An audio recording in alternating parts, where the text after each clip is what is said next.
Now broadcasting from the Next Gen Conservative Studio in sunny South Florida, bringing you the latest in politics, current events, and pop culture. This is the Whitfield Report with Sam Whitfield.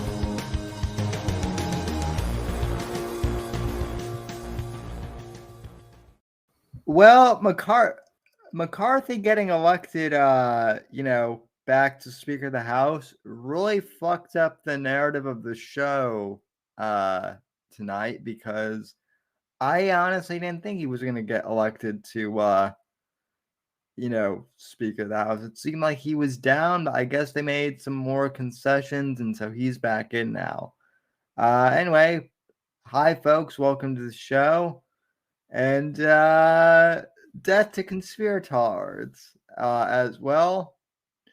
So we have Smuly, who should be the rightful ruler of the House and the Senate. Hell, Smuly should be supreme dictator of the U.S. As far as I'm concerned. He is the internet son of Max Sand, after all. I would say disavow. We don't want death to anybody. All right, we don't want death to anybody. We just want them fired. Well, with benefits, retirement.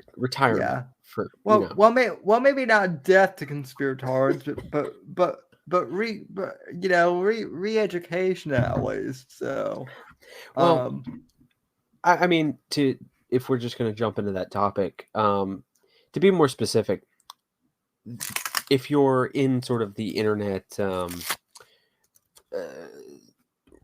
of right wing. Well, hell, I wouldn't even say right wing anymore, but just the scene where you have all of these conspiracy theorists who are sort of fellow travelers for whatever reason, right? So basically, you've broken away from the more mainstream sources. You've looked into things a bit deeper. You find these fellow travelers who are talking similar things. However, you start to notice that they use some pretty shaky logic, right? They use some pretty shaky reasoning. They use a lot of misinformation. These people are often referred to as, schizos. Yeah. You ever interact with these sort of it doesn't necessarily mean they have to have necessarily schizophrenia, but a lot of schizoid personality goes into it, right? And these people are the most obnoxious human beings to possibly speak to when you just don't disagree, when you just don't agree. I spent 45 minutes arguing with a conspiracy person earlier today on Telegram about somehow 9/11 being an inside job, which may or may not be, I feel like the government does a really shitty job of covering up conspiracies. And this has always been my mind on my thing on 9/11, that if 9/11 were an inside job, do you really think that George Bush, of all people, would be able to keep a conspiracy? Well, I think that a good way to phrase this is that they underestimate the serendipitous nature of all of the different conspiracies running in unison, right?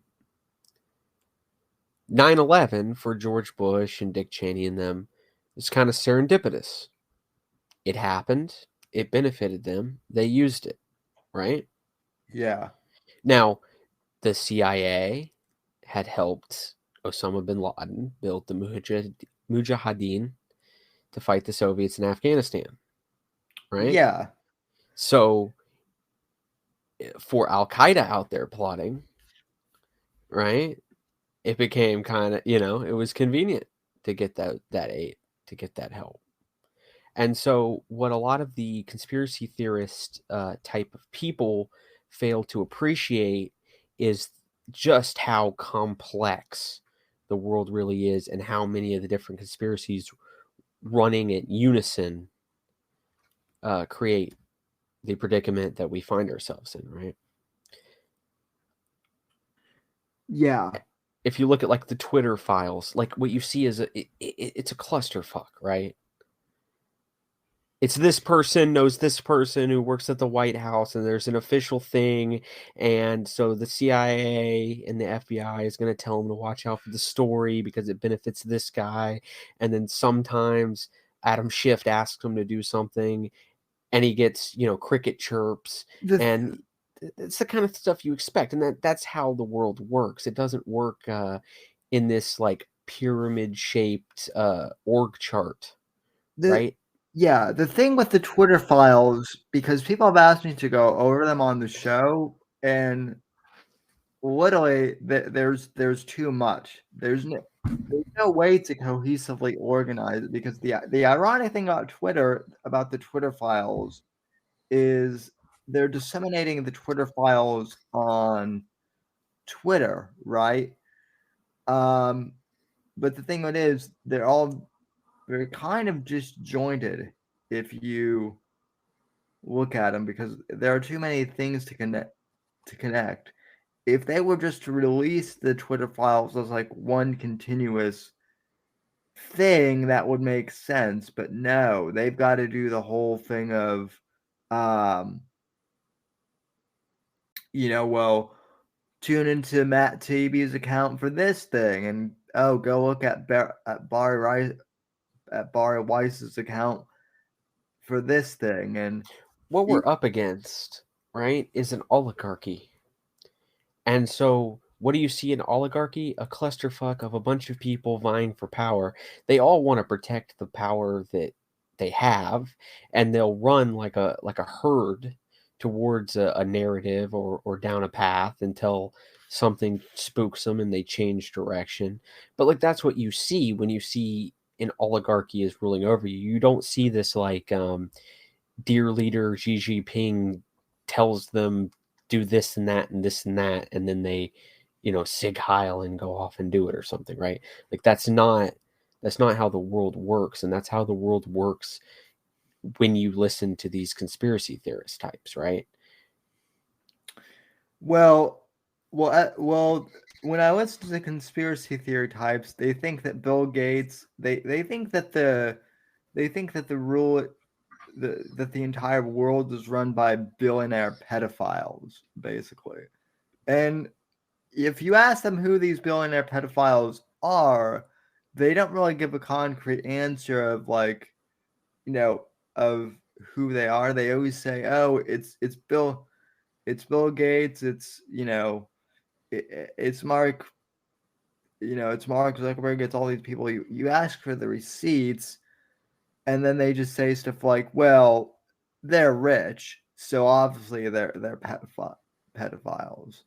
They give yeah.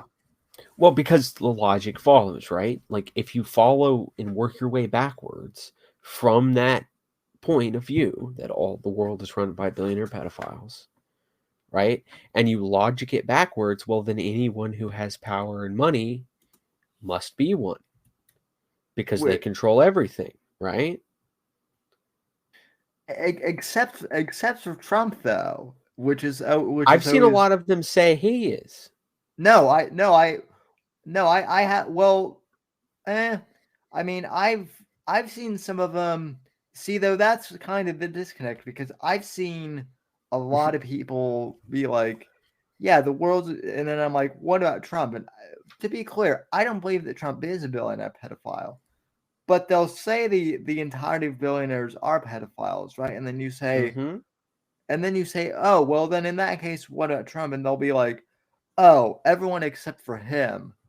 But once again, they're extrapolating out from like one data point and then working the logic backwards. Whereas if you look at the evidence, then yeah, you can draw the conclusion that there in fact are billionaire pedophiles. And they in fact have a lot of power. They have a lot of influence. But that doesn't mean that the entire world is controlled by them, right? And you definitely means that you shouldn't make inference backwards three times, right? So, billionaire pedophiles control the world as a starting point. Therefore, anyone with money and status is one, right? Therefore, like, whatever random authority I find is just serving the interest of the billionaire pedophiles, right? Yeah. You see how once you extrapolate out from this one data point, it becomes an all-encompassing, like, schizoid worldview. And that's really, I think, the crux of the problem with a lot of the conspiracy theorists that one will find online, is that they have some form of that, right? And all they're going to do is seek out confirmation bias. If you say that you disagree with them, they will demand a level of evidence that is unreasonable. And when you provide them with this evidence, they will not change how they act. I've seen this play out with the Bill Gates thing. In particular, that's a good example. The vaccine sterilization thing. When I read the sources that they link me, it doesn't say that. When they show me the out of context Bill Gates clip and I post the entire video, it doesn't change their mind. Right. And if it does change their mind on the specific, they're going to circle back and find a new trail and work backwards from the conclusion that they already have. Here's my question, because I mean, I've been on the internet. You and I both have been on the internet for a long time, or at least I have, and I'm kind of assuming that you have been too. But why do you think that the right wing is? I mean, I'm not. The left has its conspirators too, but it seems that the conspirators are a lot more on the right than on the left. Well, I think that's just objectively not true. I think what we've seen is a polarization of sort of our schizos, right? The left definitely has their paranoid schizo beliefs. Oh yeah. Right. And so does the right wing. This is an issue with the way people think. It is not necessarily a partisan issue. A lot of the crossover between the two, I think, is fascinating. Yeah, well, let me rephrase. I guess the right wing schizos get like amplified a lot more than the left wing schizos. No, you just encounter them more on the networks that you're on. That's fair. Go on Twitter and you can like go on Twitter, go to the reply guys to like when Donald Trump was tweeting. Right. You will see paranoid schizos on both sides. Well, yeah, I mean, no doubt about it. Right? I mean, there are people even today on the left who think that Donald Trump wants to literally have a holocaust of like all transgender people, right? That's a schizo person. So let me point this out, right? Like a lot of the people sort of in the elite sort of class, right? The managerial elite class, the New York Times readers, let's say, right? Let's be pretty broad. They would look at sort of the internet spaces and say, this is terrible. Disinformation is going to run rampant, man. People are going to read these conspiracies. They're going to become radicalized. Now, the funny thing is that when we objectively look at the ideas that they adopt, the ideas that they follow, they too are prone to this sort of paranoid schizo nonsense. It's just different conspiracies. Usually some form of the peasants are going to come get them with pitchforks, something like that. You know what I mean? Well, I was, for some reason, I was in the I went to YouTube yesterday, and I don't know how I stumbled upon this, but I stumbled upon a Young Turks like video where it was Alex Jones versus Nick Fuentes on because I guess Nick Fuentes debated Alex Jones at like Hitler and whether or not Hitler was like a good guy or something like that. I've seen that. It was wonderful. I think. But like, so I saw the YouTube comments. So the video was the Young Turks talking about it, right? And the video itself isn't important to this conversation. What is important though is in the comment section, someone started talking about DeSantis, and the left is, at least Young Turks viewers. I don't know about the entire DNC, but the Young Turks, those idiots, they seem to think that DeSantis is more dangerous because in their minds he's quote unquote smarter than Trump is, end quote. Well, So therefore that makes him more dangerous, which in a way kind of makes me like DeSantis.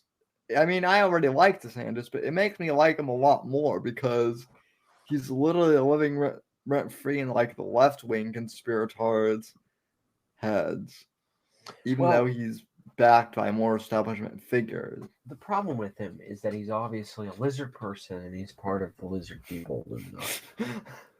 Okay. Yeah.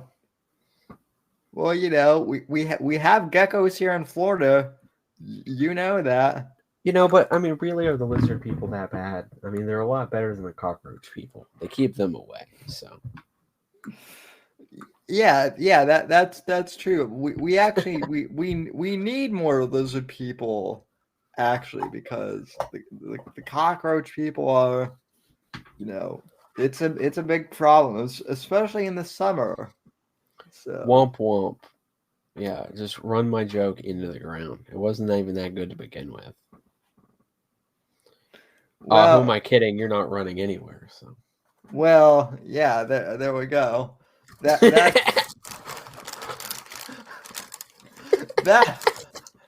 no. See that's a good one. Yeah, I'm not running it. At best, I might be hobbling a joke into the ground, but yeah. Do we have any people in the chat? We have, let's see. Whiskey wants to let's see. Whiskey says we're late because we lack to prep again. I said sort of, but not really. We have Fat Cake Boy that says please subscribe to the Whitfield Report on Rumble, which I appreciate that. Cake Boy, we're not streaming on Rumble, but we are on there. We have Agent Dipshit that says damn lizards. Well, is that part of the that part of the show where you give free things away? Yeah. Well, we're I know we're giving away Blue Chew tonight for sure. Okay. That's one of the things we're giving away. If you go to bluechew.com/Whitfield report, you can get free Blue Chew for 3 months. So Astronaut says lurking in chat. Whiskey says, where's Apex? I'm sending him the link. So, but boy, this like I said, I actually had a narrative written out because I thought that McCarthy was going to get BTFO'd. I didn't think he was going to get reelected as speaker, and so this completely derailed my original. Maybe I should have gone into TV writing instead, because just this once reality kind of fucked up my script, because I was sure he wasn't going to get elected speaker, and then they made some sort of compromise, I guess. I'm not sure what, but I guess we're gonna find out later on. Why didn't you listen to your old pal Smuly? I should have. Yeah. So the prognosticators of prognostication. You were right, and I was like, well, he's going down in flames. But nope, he pulled it out of his ass at the last. Look, of course I was right. I'm smarter than everyone else. I'm better educated than everyone else. I'm better read than everybody else. Okay, Nick Fuentes. Well, Hey, now. you are from Florida, so that's a plus, and you don't come with a flashlight or something. Well, unlike him, like, I'm humble. No, you are. But Yes. come to think of it, almost anyone is compared to that faggot. Well, I'm not cum hunting. You know what I mean? I'm not shining black lights over stuff looking for it, right? I don't invite members of the same gender into my house and then like slowly like have weird parasocial relationships with them. But no, he's a scumbag and a fed, and he's never worked hard for anything in his life. His mommy's paid for everything. He's a college dropout, and he went down a very bad path. And he's really just a detestable human being. And the fact that that anyone still follows him, and the fact that he's not in prison, is an indictment of our society, our government, and our rule of law. Well, that's where a lot of these conspiracy tards come though too, is not just America First, but just this whole like online, shit show thing. I should honestly like just make up. I've actually been tempted to do this. You and I should write like the most crazy, conspiracy theory that you and I can think of. We should put it out there, and then we should just watch it as the conspiracy tards. Oh, I've done it in chat. In chat, we what was it? I forget. I think it was like 79 or something, and we just spammed this one chat that was talking conspiracy with it, and then like people ask what it is. We're like, it's the answer and stuff. But you come back like 3 weeks later, and then there's somebody posting about it in there still, right? Like 79 had become a meme in these people's heads. It's actually not that hard to do that, right? That's hilarious. That is hilarious. And I mean, once again, like these people have like no formal training in logic. They don't understand how the world works. They've never like really involved themselves on a large scale with an understanding of like economics or organizational structure or anything like that. So it's like very easy for them to work backwards logically and not come to any sort of anything that would lead them to believe, hey, maybe I'm wrong. Or hey, maybe this isn't working the way that I suppose. And it's just, I think it's just a difference in like cognitive division or labor, right? Well, the other thing too is I've noticed thinking like being so high in systemization that you are interested enough in things that you actually want to like understand the broader view of how things work. I like is I don't want to say that makes you like weird or maybe like deranged in the head or whatever, but like I do kind of think that that's the case. Like I do think that is a deviation from the norm, and that like in most cases that's kind of maladapted. Like you have to have that level of like thinking on a scale that's not human. I have that. Well, I have that too, but the other thing too is the reason why I'm not a conspiracy tard and why I think you aren't either is even though Autism? even though I'm on Twitter a lot, I don't live my life chronically online. I can step away from this shit and like take a step back and like take a break, and then I can go back and examine, well, does this really make sense? Because a lot of this conspiracy stuff, when you look at it, it doesn't make a whole lot of sense if you just take a step back at like the whole. Can you give me an example? Well, an example would be the whole right when the whole COVID thing started. Like one of the conspiracy theories out there was it's not a vaccination at all. It's everyone's just getting microchipped, right?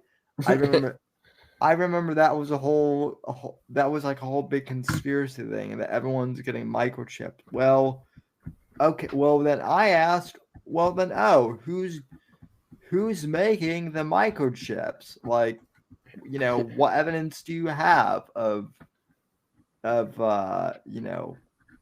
there being microchips? And they were like, oh, well, Samsung. And I'm like, Samsung is making microchips now? And they were like, well, they're making microchips for their phones. And it's like, well, yeah, no shit, they're doing. They're just They're putting doing cell that. phone processors into you. Yeah, They just crush them up. Yeah, which I mean, so you ask them some question, and it's like they can't give you a straight answer. It's like it goes from like like that's the most obvious was that like they were putting like they were putting like 5G chips into us, right? So that was one of them. Well, it popularized the narrative of the World Economic Forum as like the primary evil, right? Because COVID happens, and this is once again understanding how structures work. Like COVID happens, all of these governments, all of these politicians get an email. It's the World Economic Forum. It is their policy white paper. Build back better. Yeah. Right? They all start working from the white paper. Well, this is a bit discerning. All of these institutions across the planet following the same plan, right? Obviously, this is a conspiracy, and this plan is going to be taken to its logical conclusion global wide, right? This was the logic. This was what these people were saying. The fact of the matter is that when it became politically inconvenient for these different places to deviate or create their own plan, they did so. Right? Mm-hmm. The World Economic Forum does not control the world completely. It does not have lockstep.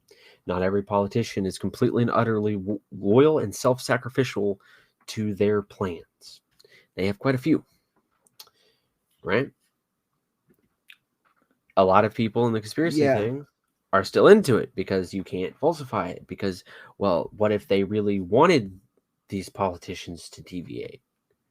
Or they'll just do it at a later time, or wait for blah, blah, blah, blah, blah, blah, blah thing that they can come up with no evidence. That's just conjecture to cope with the fact that they don't understand how things work.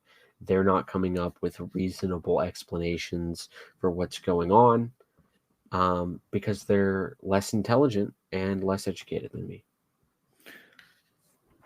Well, we actually do have a donation by Streamlabs. I have no idea why they're not playing tonight because I know why. It's because Streamlabs is fucking gay.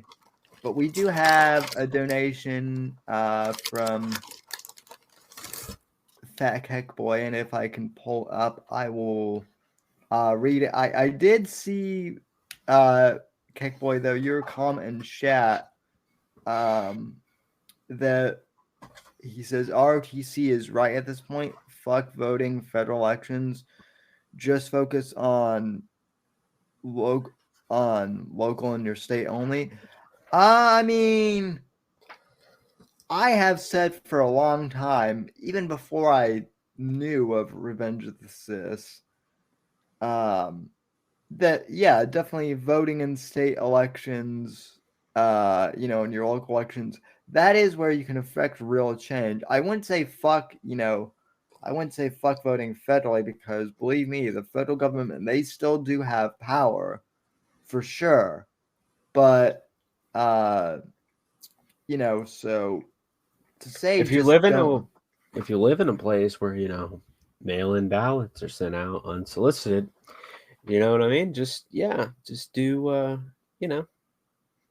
what you feel is right. But yeah. You know what I mean? Um Like just know how the system works. You know what I mean? Like it'd be a damn shame. That's all. yeah.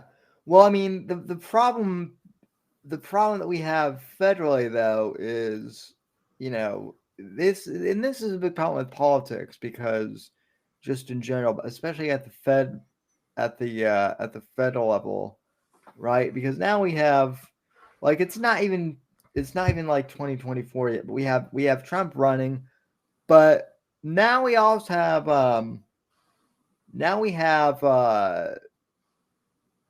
what I'm hearing is that from a very reputable source in California, is they're thinking that Gavin Newsom is going to run for the presidency in 24.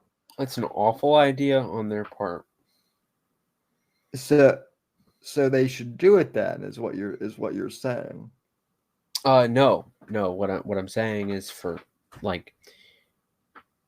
well, See, I don't think that he is a good candidate to put up. I think that the Democrats could do a lot better, but I don't think they will, because I think that the people who they put up to have actually win the primaries with the superdelegate system that they have are people who worked inside of the Obama White House.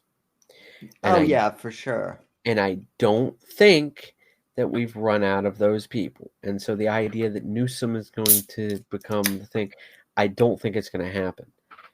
I don't think that he's particularly that charismatic, and I don't think that he's going to have a good thing to run on. I don't think Gavin Newsom is the best they can do. I don't think he's charismatic either.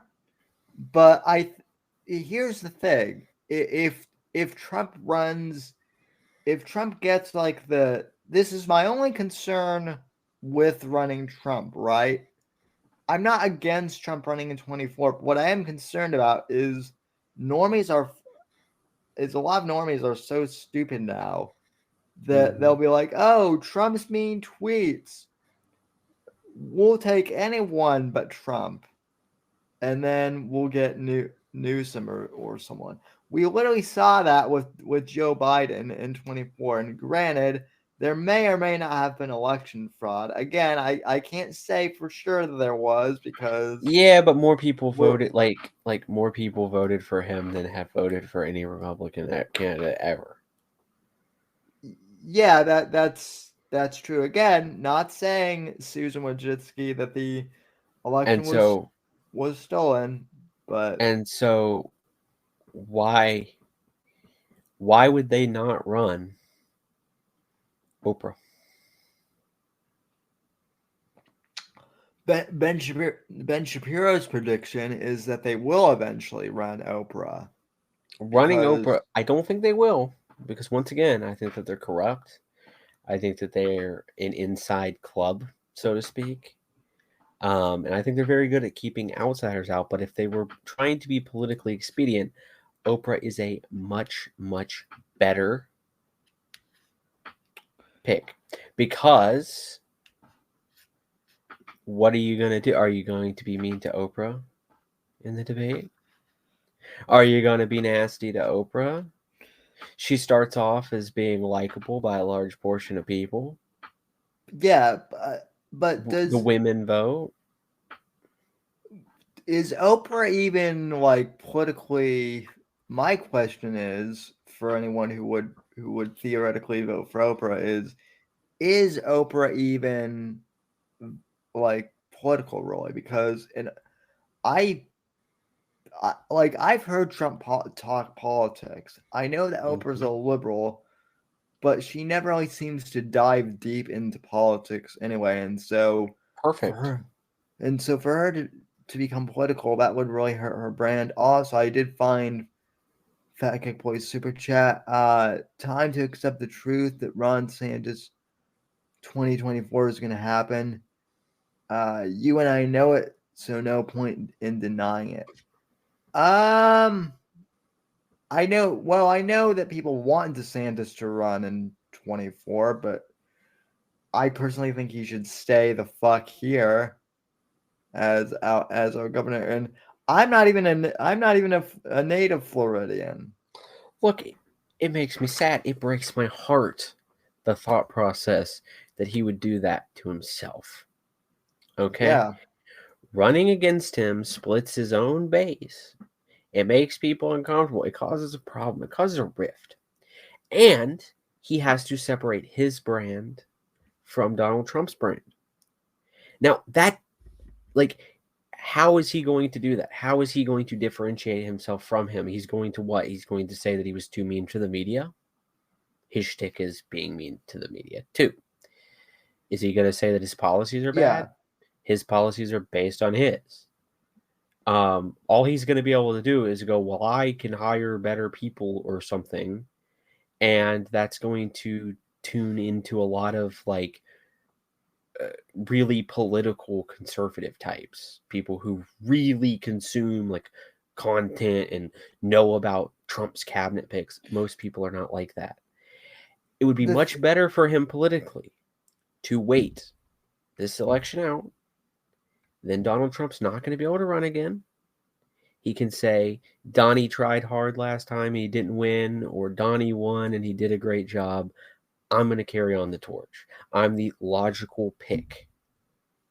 The man is I forget how old he is, 52? I mean, he's a child in politics almost, you know? Yeah, not even that. I think let me actually Google how old because I think he might be in his 40s, if I'm not mistaken. I see in him, goes to Harvard Law School, right? Gets into the Navy, does lawyer stuff for the Navy, right? Yeah. Gets out, gets involved in the politics. We're looking at a man who seemingly built his life as a young age. Oh shit! You and I are both off, Smuly. He's only 44 years old. Yeah, so he's 44 years old. He's dedicated his life to building up his resume so that he can become president. I really hope that he's Machiavellian enough to pick the best possible thing. Maybe I'm wrong. Maybe he's got a great plan and he's going to get up there and he's going to really be able to separate his message from that of Trump. He's really going to be able to convince everybody to go for it. Not so sure. Yeah, for me it's not even that. And maybe you can answer this better than I can since you're a Florida native, but my whole thing is if DeSantis does run for the presidency and let's see he wins, who here is his successor as governor then? Because I'm not as familiar with Florida politics as perhaps you are, but it would be the lieutenant governor. I forget her name. Yeah, that's my point. No one really knows. Well, I don't. From what I've heard, she's not as on top of things as he is, I guess. But I don't know. No, Matt Gaetz is not lieutenant governor. He's a congressman. No, the lieutenant governor is they said, what are the alternative Matt Gaetz? Oh. Matt Gaetz is, well, if you can clarify, Fat Keck Boy, let's see. Are you talking about 2024 or are you talking about the election after 2024? Because Matt Gaetz could run after 2024. He's not going to run against DeSantis and Donald Trump. I think that would be ridiculous.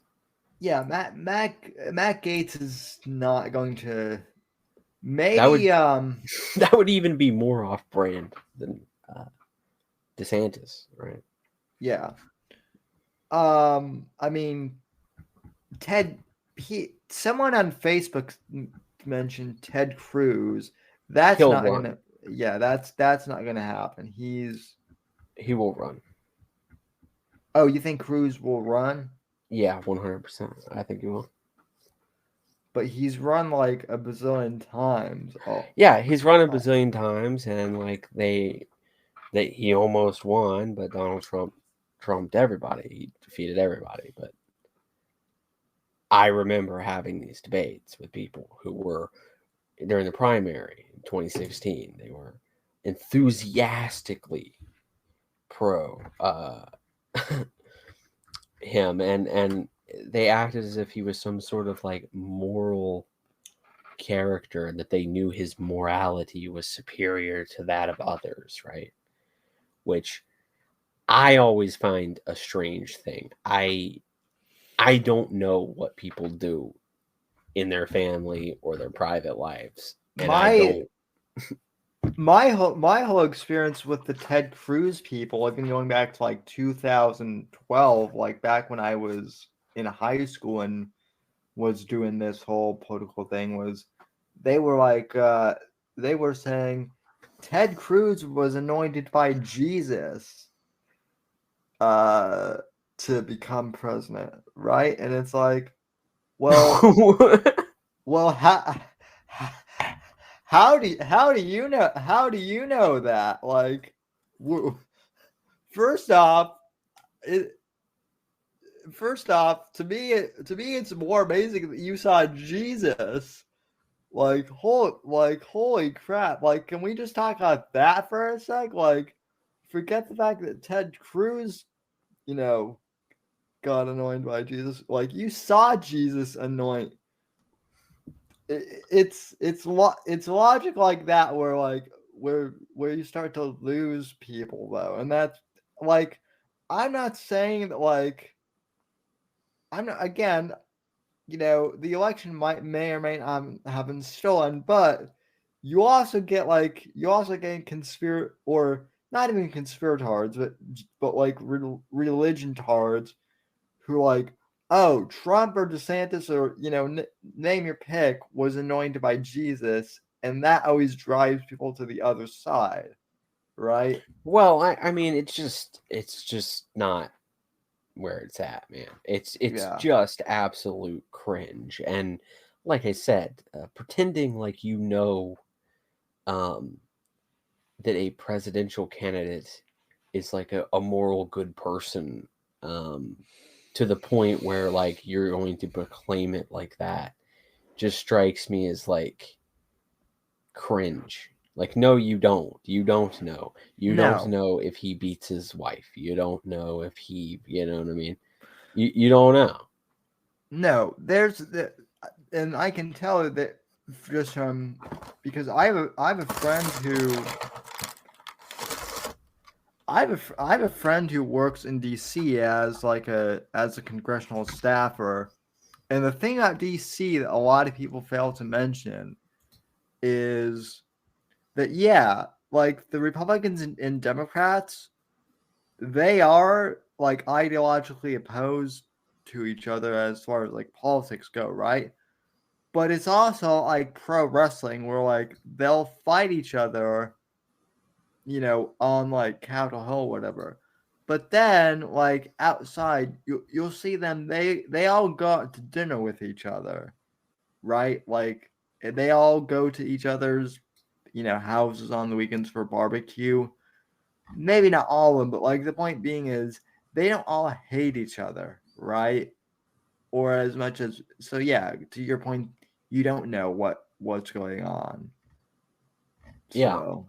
Yeah, it just struck me as cringe. I mean, the other thing was like at the time it was like, oh well, Donald Trump supported like socialist medicine or something, and this was some great slight, right? Like, this is America, we don't do that here. Just this like dumb boomer reactionary like conservatism that like totally lacks any real like moral depth, right?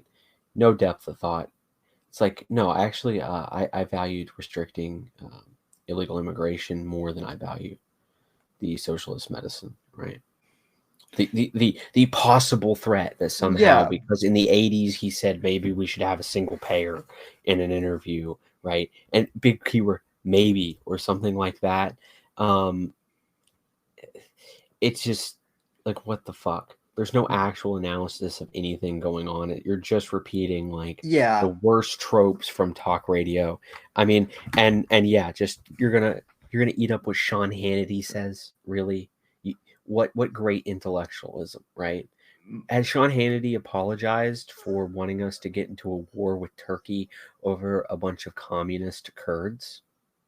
Well, Remember when they wanted to put our soldiers in between two fucking clashing armies so that we could save those poor YPG terrorist Kurds? We need to put our men in harm's way because there was going to be a genocide of Kurds. You remember that? yeah, yeah. I actually do. Listen, I remember You know what Shocker. happened with that? Uh, no, I miss nothing. Nothing. Donald Trump pulled the troops away, and then Syria, the Kurds, and the Turks made a deal. They made a deal. So where was the apology?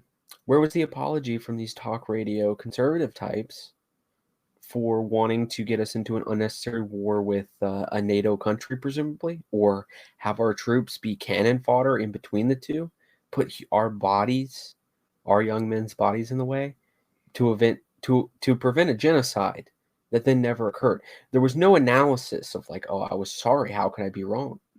There was no like deep thought. No one held these people accountable. So, when you look at these type of people, right, and you see what they say, let's look at their actions. Let's look at the actions of a lot of these like conservative people. Yeah, no, I'm old enough to remember when Sean Hannity was like saying that Trump wasn't going to be the candidate, right? Mm-hmm. And then now, I mean, to be fair, the late Rush Limbaugh was the only one who he didn't endorse Trump right away, but I will give him credit where credit was due. He gave Trump a fair shot from the beginning. He was I can't say a bad thing about that man. I won't. I refuse. He gets a free pass. Yeah, he's the, as I've said before, he's the reason why this show exists. So yeah, but but even looking back at him, like I tried to go back and see what was Rush and Coulter from the beginning were like, hey, Trump has a shot. Now it's interesting because like Sean Hannity went from being anti-Trump to just sucking Trump's dick. Well, Then because he's gonna go whichever way the wind blows, and he's gonna spread his propaganda, and he's gonna do his shtick. yeah. His shtick is to repeat what he thinks is just the index card of allowable opinion among conservatives. It's all he's ever done. He sticks to the talking points. I mean, have you ever tried to listen to his show? It's horrendous. It's just the talking point again and again, day after day after day. Well, he's one of those people where he actually used to be good, believe it or not. Like when I started listening to talk radio, like when I was a teenager, he wasn't Rush, no one is, but he was still pretty good. And then he just got like more milquetoast. Hannity did. Like, well, who do you think's very good right now on talk radio? Well, honestly, like I think podcasts are the podcasts are the big thing. Like, and honestly, I know he's not like really a political guy, but like I do like the fact that Joe Rogan will like he's not right wing, but like I like the fact that he'll have both sides on, and yeah, he might be a bit offensive, but like he's the only one who could convince me to listen to a Bernie Sanders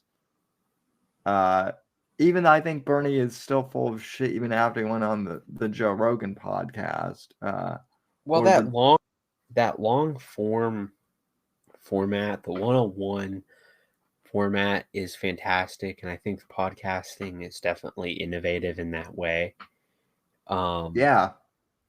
I do agree with you, but like I said, my question was more in the talk radio scene. I would say that, like, Because I would my firm belief is in that scene, Michael Savage and Alex Jones, and I don't really like anyone else.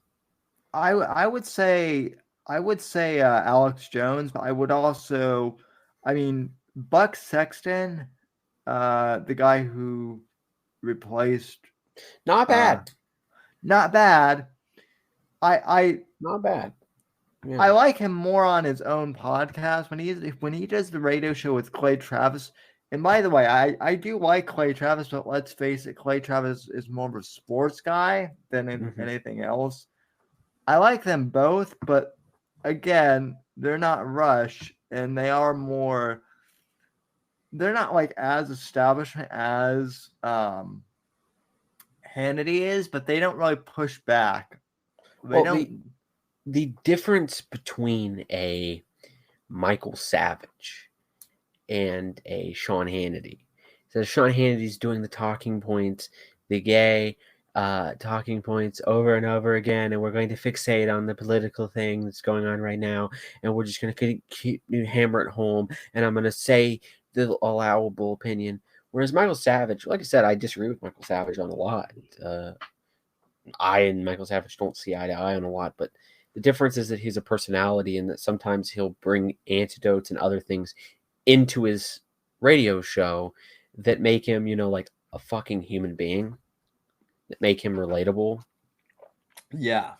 He gets frustrated. He gets animated. He, does those things. And I really like that because the primary problem that I have in the podcasting space is kind of being, I think, more monotone and boring. And so I try to make sure that I bring about enough like jokes and things like that so that I can get over that sort of hump. My problem with talk radio, especially in like conservative talk radio, was kind of the whole, like, a perfect example is everyone kind of in the conservative space was like, "Oh, Sam, are you going to talk about the Twitter files?" And I'm like, "Yeah, I'll talk about it." So we covered it one week, and then the second week, like, I looked through them, and I'm like, "Well, fuck, this is shit we already knew that was going on, right?" So why the fuck why the fuck am I covering shit that we were talking like 5 years ago that happened? I think that it is important, and I think that it's important for a subsect of us to become very fluent in knowing all of the sources and being able to cite things and being able to hit hard. It is important to have a class of people that can be like that so that they can go on a show like Joe Rogan, so that they can enter other spaces and have the data and have an outside influence, right? It's not important for the average person or people who aren't going to go into that endeavor to become completely and utterly fluent in it. And I had this when I was doing podcasting, because when I was doing podcasting, I put so much time into show prep and making sure that I knew all these things and I kept it up to date, where as you kind of grow older, or not even grow older, but as I grew older rather, right? I found that it was much better for me to focus on general theory and stop like following the news cycle and stop like getting into the trivial thing, because I can make pretty accurate predictions and have an understanding of what's going on because of my general knowledge of how things work, right? I can just use my intuition. I don't have to listen to this week's "we got Trump because da-da-da-da-da," or, you know what I mean? I don't have to listen to this week's "we got him" thing, or this week's transgender antics, right? To know that it's going on and to make predictions in the world. Yeah, well, it's interesting. When I started doing podcasting, it was essentially reading the news, right? Mhm. But then, like, probably 2 or 3, well, really, since 2016, I've realized that that's like full of, even on the right, like reading the news can be boring because A, anyone can do it, but B, it's like there really aren't any hot takes like, ooh, Trump's like running again, in 20, like we knew that was going to happen, right? It's not really surprising. Um I mean, I guess I should have I shouldn't have been surprised that McCarthy got the speakership again. But again, like that's another example. Like all that was in the news this week was literally all about McCarthy. Well, this is why I'm so much more interested in theory, and like we started the show with the talk of the conspiracy theorist stuff. Like, there's so much that's going on in these spaces that's not going to be covered by most people. I mean, there's so much going on that's more more deeper. It speaks to people more, and it's more novel, right? We're all encountering the conspiratard people if you're online and you're right wing, right? Yeah. You're all encountering the schizo people where you're like, no, and then they get mad at you because you agree with them on X, Y, and Z. That's not the allowable opinion of CNN, but you don't agree that there's like microchips or something, right? Yeah. We're all encountering that. That's worth speaking about. Well, I'm yeah. getting ready to wrap it up. Okay, yeah, that's fine. I'm ready to kind of wrap up as well. I guess well, here's my question. I've asked this to a couple other guys, but like, if you were to run the the conservative movement, like, as a whole, what would be your doctrine? What would Smulyism basically? First and foremost, it's now going to be an app on your phone. We're getting rid of the emails asking you for money every 5 seconds, and instead you're going to download an app. You're going to give your personal information of the town you live in, roughly your occupation. We're going to put job listings up. These job listings are going to be positions that need to be filled. You're going to go through a process of application. You're going to get chosen. Then everyone else on the app is going to vote for this guy. He's our pick. You're then going to be put into that position, duly elected. If you deviate from what you're told to vote for and how you're told to vote, if you deviate from the edicts that we laid out, you won't get chosen next time. You'll be evicted from the app. The app can tell you, hey, you need to donate $5 to this race that might be of importance to you where you're at. Because lots of people, we have very broad but shallow support. Lots of people are willing to do something 1 or 2 times. They're willing to show up maybe one place that's near them. They're willing to spend a little bit of money. They're willing to vote for who you tell them to, when you tell them to. But you got to direct them. And it's got to be one-time thing. You don't want to spam their emails with that. You also don't want people in there making their own little cult of personality, making their own little cunty, I'm going to represent my people this way. So you want it centralized. You want it in the hands of Donald Trump. It's going to be an app. And it's going to let us just do whatever he wants us to do. I like it. Yes.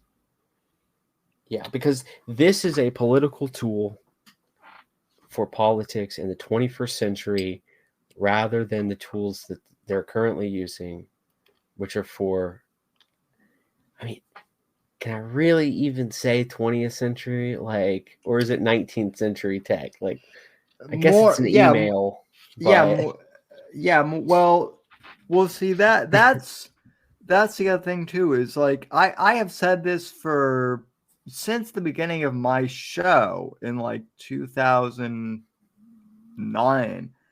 Conservatives do not know. Like Trump's the only conservative to really know how to use social media well, effectively.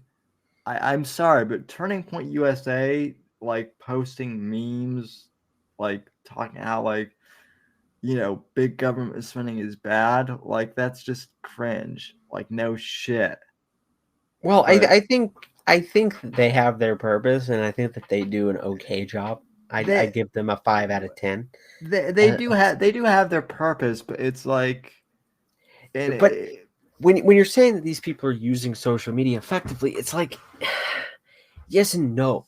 Like, yeah, they're using social media effectively, but are they using social media in order to create a situation in which they have data on large swaths of things that allow them to affect the real world in a practical sense? Do they have a method by which they can remind everyone to vote that doesn't just become a fucking avenue for give me money, give me money, give me money until you put him in a spam folder? yeah. Which is what the Republican Party and Donald Trump's people and Ron DeSantis' people do. I know because I received the emails. Oh, They're horrendous. oh, me too. I get I get the emails. It's like that's like, and I always get them late at night. I'm always like, what? I always get the emails are like there are only 5 minutes left to donate, and if you donate now, we'll match whatever your donation is times 20, and or something Mm-hmm. or something like that. Yeah, they're It's cringe. It's weak. We know it's cringe. It doesn't give people a feeling of power. You want to give people a feeling of power? You tell them, hey, go do this thing. Show yeah. up here and protest. Here's the GPS coordinates. All the other people have also been fucking told to go here right now. Well, yeah. Well, the thing it is, I mean, those are Democrat tactics, and I mean, I hate to say it, but like, we should like start protesting more. Like the Dems do that, and it's effective. Yeah, no. Well, I mean, okay, we shouldn't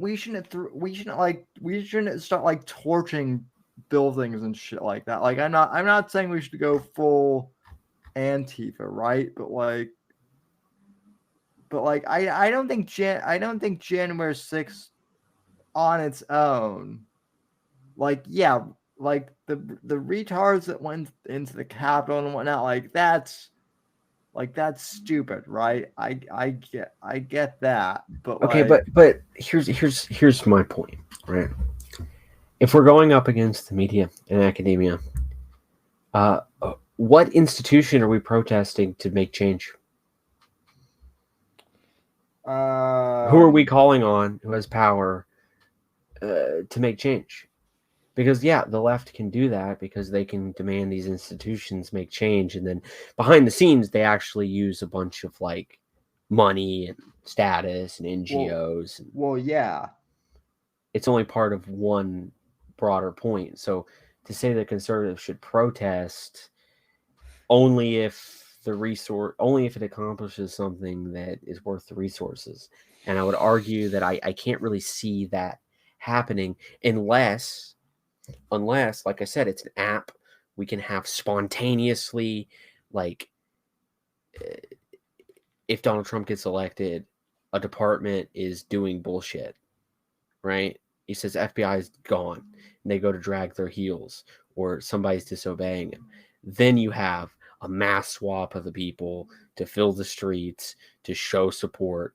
That shows a message. That would actually make sense because you're using your democratic energy. You're using the energy of the masses to show your numbers and for a very specific thing at a very specific time and place.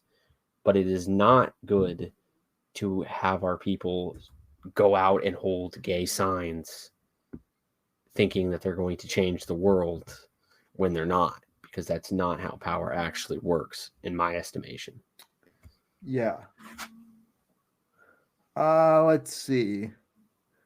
Top 8 Coco says, "Oh hey, it's the Sam Whitfield gaslighting Smulyism show." What does that mean? Top feed? How am I gaslighting Smuly here? Protests are only allowed because they accomplish nothing. I mean that's my point. My point being with the whole protest thing is the right wing always gets their panties in a tizzy, saying that the protests are like immoral, right? When the left does it, but if we were to do it, like, it's called an insurrection, right?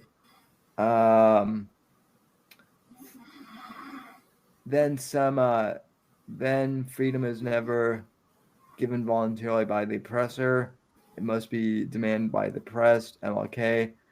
And then Top Beat also says democratic energy with some emojis.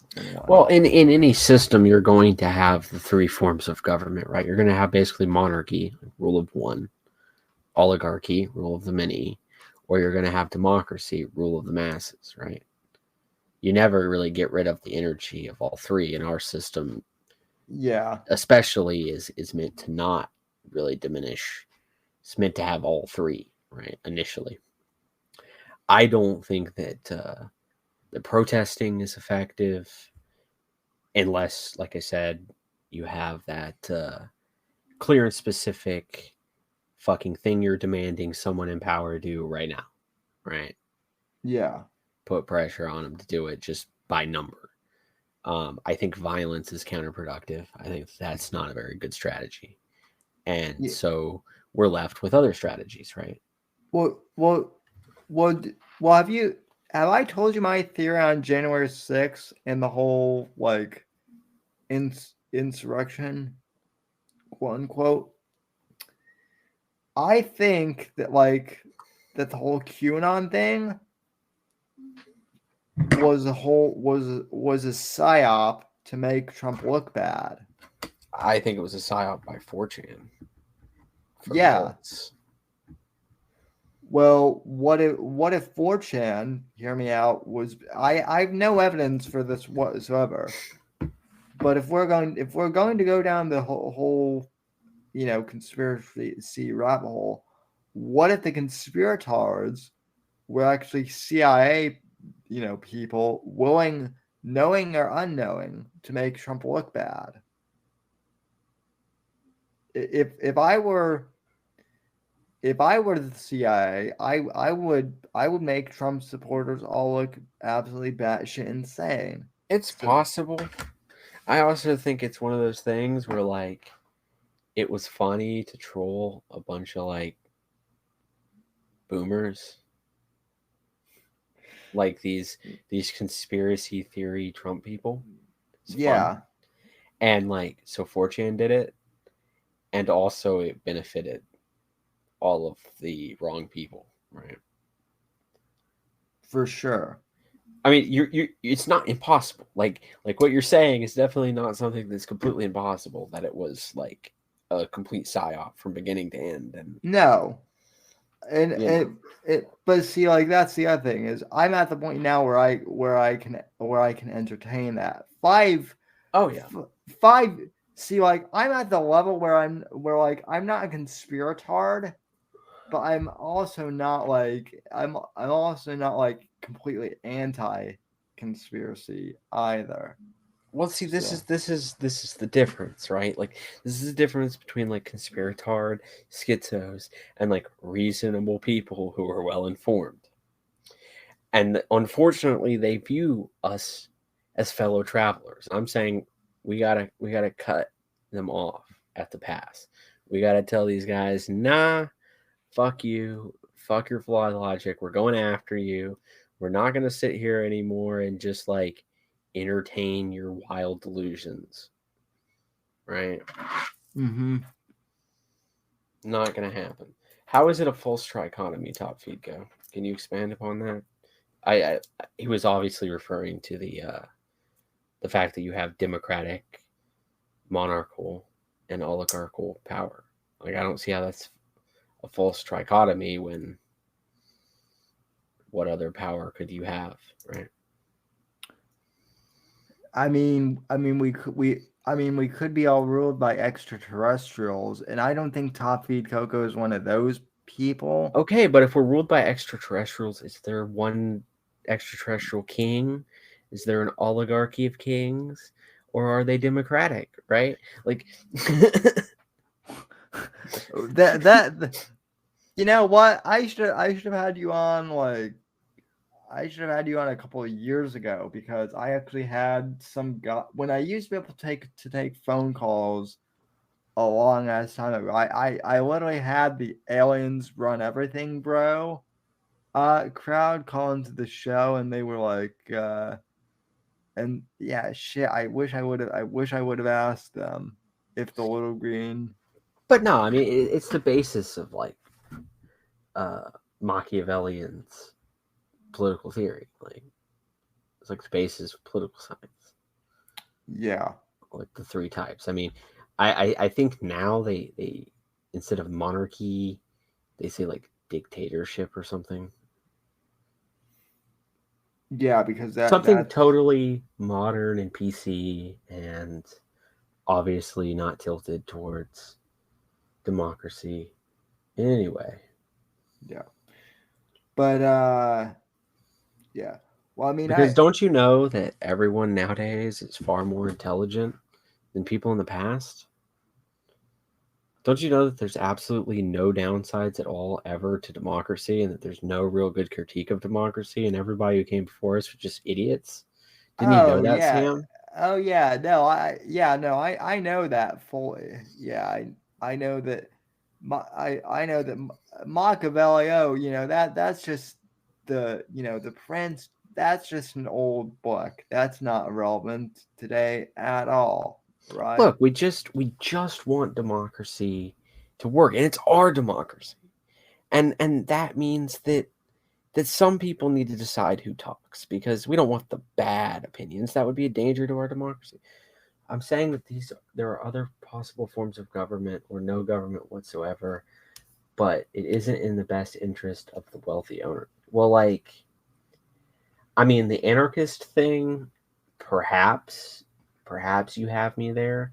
But the other forms of government are going to be some combination or extreme of monarchy ruled by one, oligarchy ruled by the many, and then democracy like ruled by everybody, right? Yeah. Well, ruled by the few, not not the rule by. Sorry, I said that. And that was in response to Top Feed's last comment.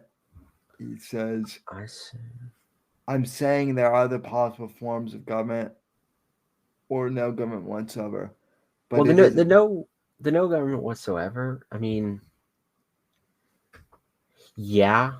I would say that without a form of government, if you have other institutions like corporations, private companies, or co-ops, or unions, or however, you would have institutions that are ruled by a monarch, an oligarch, or a ruled by the many, right? Yeah. Caretaker also says we should protest by not voting at all, which I mean, maybe, but there are too many people. See, the other thing too is, I mean, I hate to bring this up, but you have to consider the fact that by default, there are always going to be NPCs or normies or whatever you want to call them. Mm-hmm. And the NPCs, caretaker, are just going to vote, not because they have an opinion on something, because the normies are like, well, it's election time, you're supposed to vote, therefore they always do. So you protesting by not voting isn't really going to do anything, I don't think. So I mean, theoretically, the best way to show, well, if you were like, I don't know, if Jeb Bush got the Republican nomination, right? Jab! Exclamation mark. Right, like it would be pretty effective to vote for all the Republicans except for Jeb, right? Because then when they're looking at the voter data, they'll look at the turnout and the success of all the other candidates except for their presidential run, and then they can draw the opinion that he did poorly with the party, right? Yeah. So there are ways to protest with votes. I think not voting is probably the least effective one, but I mean, if you got enough people, obviously, that would be valuable. Well, and that's what I'm saying. The not voting thing only works if you have enough people.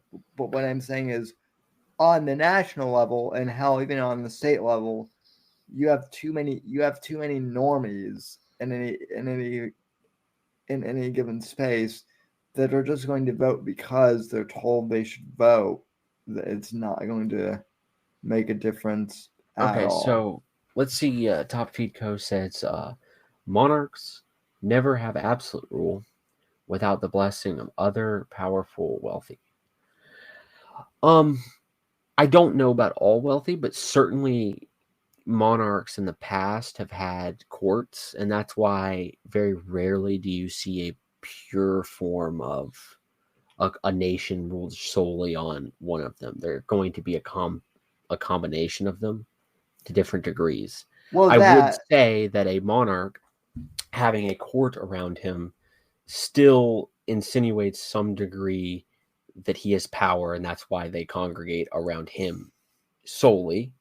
And they do constitute usually an oligarchy, but they're getting their power from the rule of the king. So I think that that's an interesting combination of monarchs have to keep other powerful allies to continue being. Yeah, no, absolutely.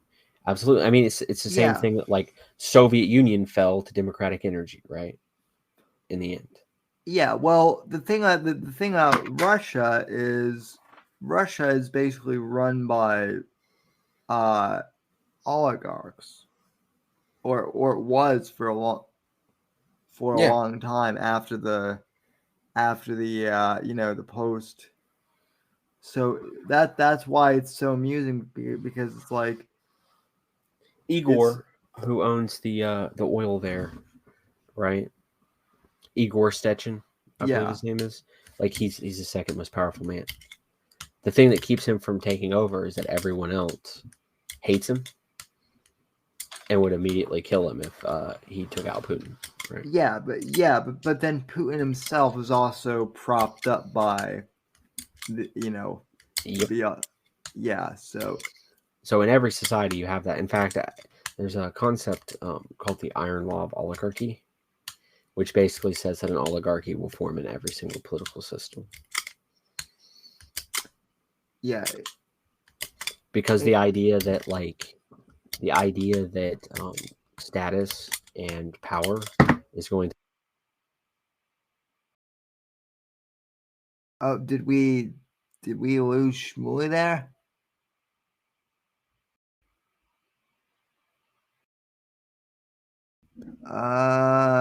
Yeah, I think we might have.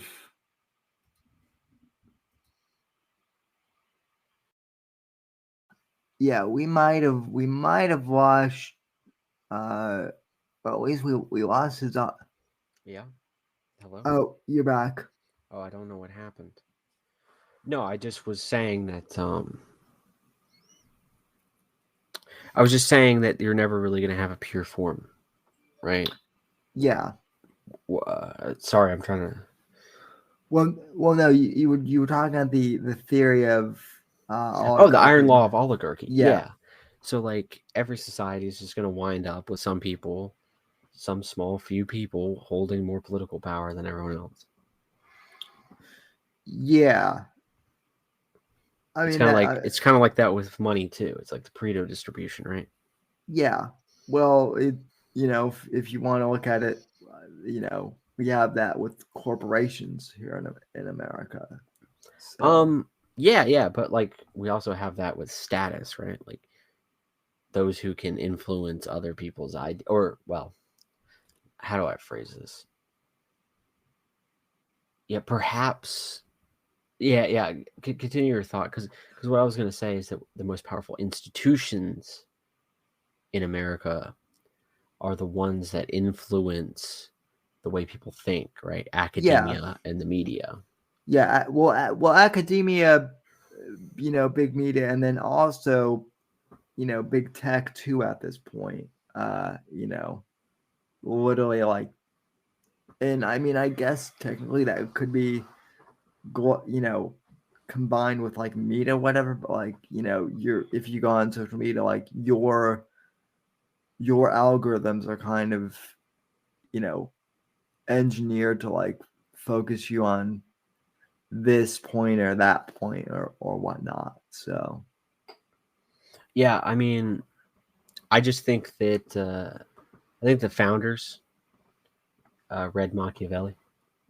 no, they did, and there's no way I could be convinced the opposite, because the way that they initially designed the federal government was in order to have monarchy, the executive branch, democracy, Congress, oligarchy, the Senate.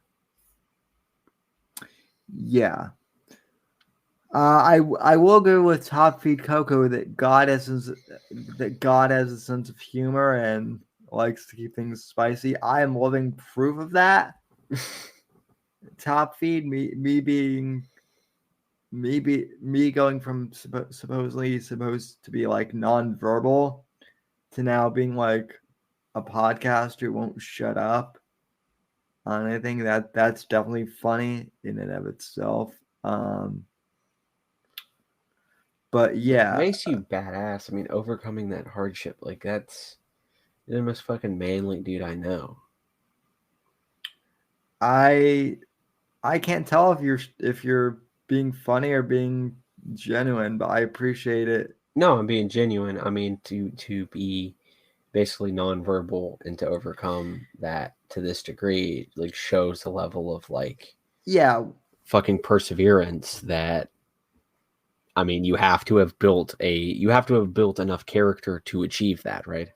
Well, I do want to point out too that like that when I was born and had cerebral palsy, they told my parents that I was going to be nonverbal and whatnot and basically be a vegetable. Yeah. And my parents, especially my mom, who's based, was like, no, fuck that. So like by the time I was like a year old, she had me in speech therapy. And now, yeah, I can't shut the fuck up. Well, the fact of the matter is, I hate you and you suck, but like, you got to give the devil his due. Get in line, pal. Get in line behind my ex. Get in line behind all my exes, except please don't suck my dick, because that would be gay. All right, Sam. It was great to be on the show, man. Yeah, no, it was great to have you. Appreciate it. Shout out to Top Feed Coco. Shout out to Caretaker. Shout out to Whiskey. Shout out to Max Sand, and you should start podcasting again. I know you're busy with college, but when you're free again, you should start your machine up again. Well, you can follow me on Twitter at Max Sand on Twitter. All of a sudden Max gets all these new followers, so yeah, follow him, and yep. You can check out the website, my website, www.gayporn.net. Yep. Go, and you can also check out his company, which is, I think, Spoon or something, or I don't know. But anyway, well, thanks for coming on, Smuly, and I appreciate it. And for the rest of you, thanks for tuning in. I know that the show was a bit light, and yeah, McCarthy getting elected kind of fucked up the whole show's, plans, but we're experts at improvising here, so I appreciate it. And I guess, folks, I'll be back on Tuesday for for the first pre-recorded show of the year, so look out for that. And I'll be back for the live show next I'll be doing 3 shows this week. Tuesday, Thursday, and then Saturday. Who knows what will happen in the meantime. I know Ralph-A-Mania is coming up on the 14th. Maybe I'll get I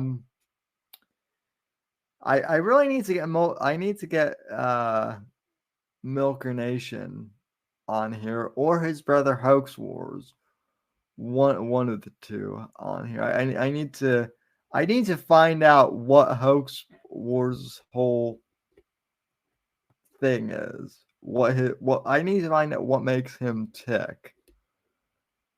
So, because the whole internet wants to know what makes Hoax Wars tick. And I'm hoping Top Feed Coco can help us find out what that means. So anyway, good night, everybody. Thanks for tuning in, and we'll see you in the future.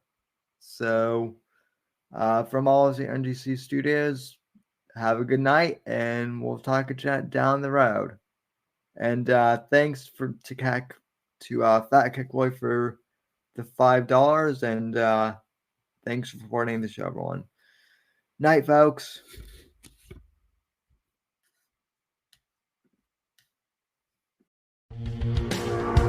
Thanks for listening to The Whitfield Report on the NGC Network.